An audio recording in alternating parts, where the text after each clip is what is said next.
Hi guys! So this is Duffy London's Abyss coffee table. And if you've noticed that I've never made a coffee table on my channel before, it's because I feel like they're boring. But this is art, or sculpture. This is layers and layers of wood, followed by layers of glass, so that combined, these two elements when viewed from overhead give you a perfect overhead view, like you're looking into the depths of an ocean, a pool, a lagoon, or the abyss. And like anything that I could never hope to afford in real life, I recreated this in miniature. So here's my version. And I want to thank the people over at Copyright Free Central for this idea and for providing me with the pictures for this particular project. If you like this, please feel free to stop over at their channel. The link is in the description box, and show them some love, because I really appreciate any channels that come and support mine. I'm Cat Williams, guys, and I hope you enjoyed this video.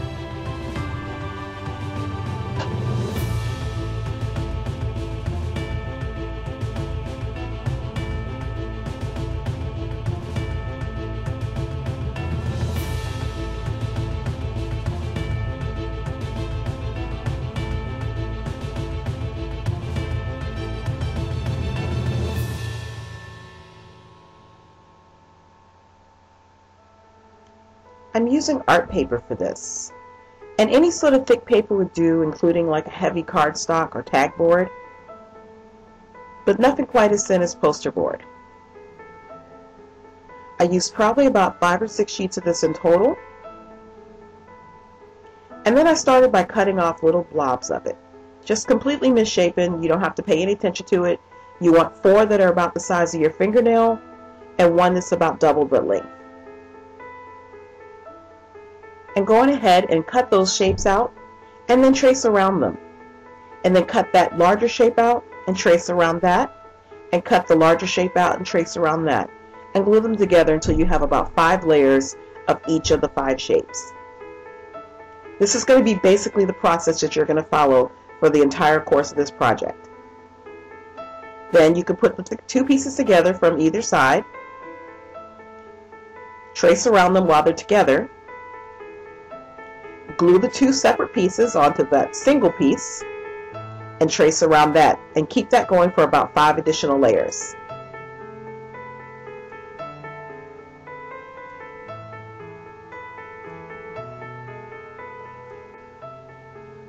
Now in the meantime, the middle piece only has the 5 layers, so you want to add an additional 5 layers to that as well. And keep adding on to any of these so that they have the same amount of layers in between. Now to start connecting them.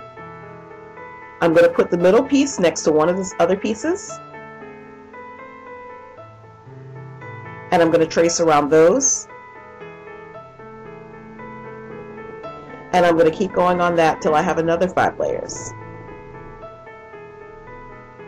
And basically keep going with the same process, connecting the other side to the whole thing. And don't forget to add the 5 layers to the other side.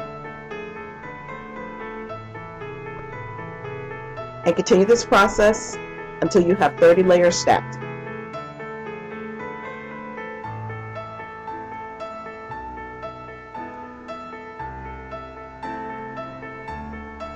But at this point, all pieces should be together.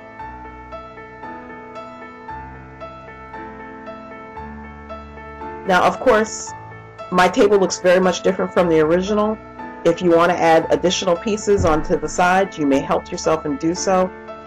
Anything that you come up with to create will be your independent design.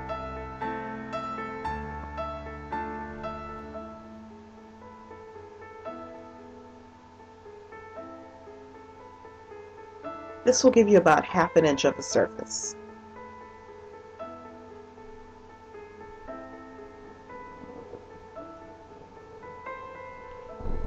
And then I'm using another sheet of the paper that I've cut into a 2.5 by 5 inch rectangle, and I actually traced and cut out several of these sheets. But I glued 2 of them together as a base,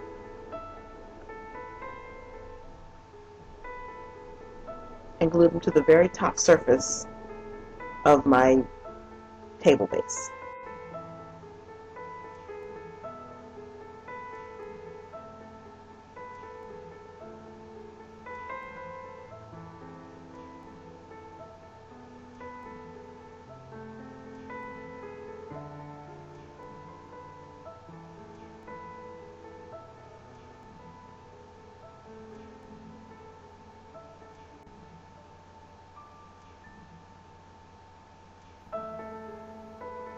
And just to give you an idea of where I'm trying to go with this, I'm going to just draw a really quick shape of all the bodies of water here. So any of the areas that are marked DKB for dark blue are going to be ocean bodies. And the rest of them will be cut from for more of the cardstock.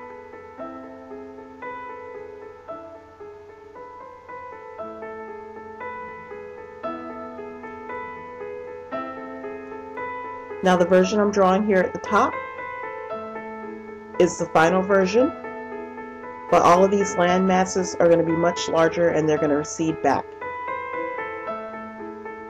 So in the center of the large round circle structure here, I have a small island, then I have the second circle, that's where the water will start. And the water will recede all the way back to the larger circle. So you can repeat that same drawing on another sheet of cardstock and start cutting out the land shapes first. Make the land masses the largest, and you can also take a moment to add in any sort of small islands or other bodies of land that are inside the water. And you're going to go on like this until you have an additional 30 layers. But with each of the land masses that you're making, once you trace it, you're going to keep tracing the same version of it, and then when you cut it out, you're going to cut it out a little smaller. And then trace the smaller one and cut that out a little smaller. And then trace that smaller one and cut it out a little smaller. So that you're going in the reverse of the same pattern that you built the base from. In addition, you can also add additional bodies of water like I did in the very center of this one. But you can see with each of the layers that I'm adding on, they're starting to separate more and more as they get smaller.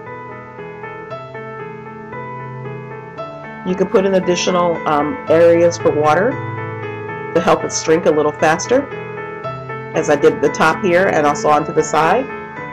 And eventually there will be so many spaces for water that the land masses will start to fall apart, which is perfect.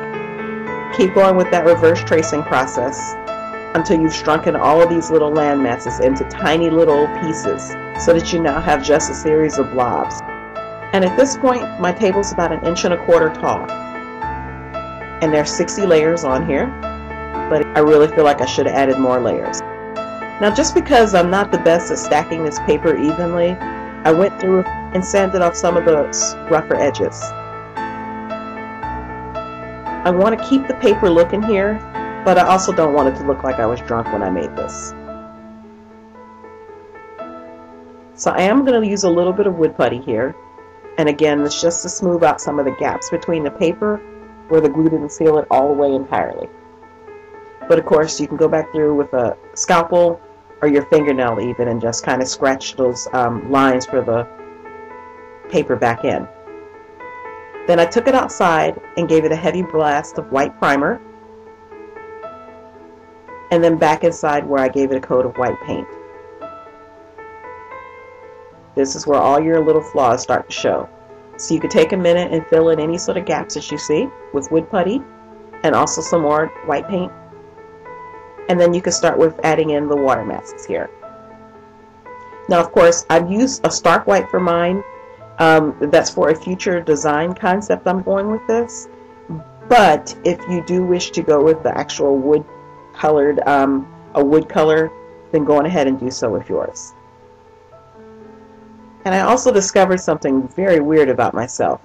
Apparently I have several tubes of paint around, but none of my blues are just regular blues. I have probably about 8 tubes of pearlized blue and only 2 tubes of regular blue. Amazing. So, because I didn't want to mix probably about 8 colors or 8 shades of solid blue, I used my pearlized paint. And once your paint is dry, you can go on ahead and seal this with Mod Podge if you want. But I was pretty confident that the resin was not going to affect the pearlized paint. And then I used some painter's tape and taped it all around the structure. And just to be safe, because I was about to pour 3.5 ounces of resin in here, I went on ahead and added some E6000 to the back of my paintbrush and went all around the painter's tape and the edge of the sculpture.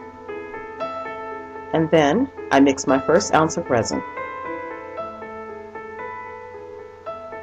I typically use Amazing Resin, Easy Cast, or Clear Cast 7000. And I'm going to pour this in 1 ounce at a time, and that's so I can go on ahead and blow out the air bubbles in between the pours. I'm using a regular straw for this, and just when you see a little pocket of air bubbles, just go on ahead and blow on it. Sometimes it can put little ripples into the resin, and that's fine because I really want the bubbles to come up to the surface. And once the air bubbles are gone, I allow this to cure. And once cured, you can go back through and remove your painter's tape. And in the pulling you see at the side, don't worry, that's not resin, that's actually the E6000. And then just to smooth out the rough edges, I'm using some sandpaper. And I'm going to go on ahead and sand off the lip that the resin left on all 4 of the sides. And I also pulled off any of the additional E6000 from it.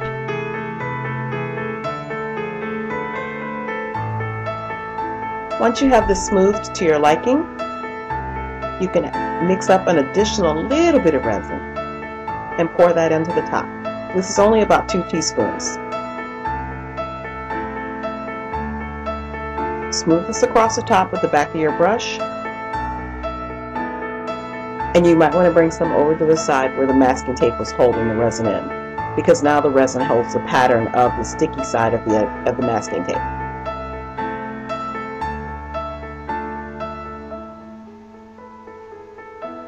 Watch this carefully while it cures, because you want to make sure your sides are not too heavily laden with resin that they start dripping.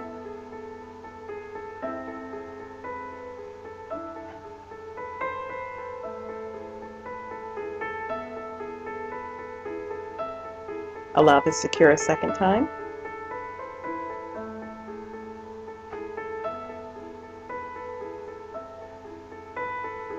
And there, you now have your own version of a Duffy London Abyss coffee table.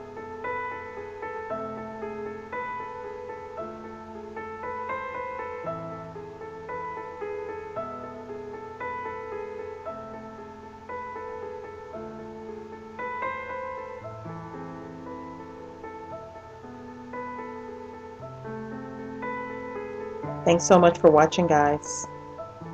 Bye.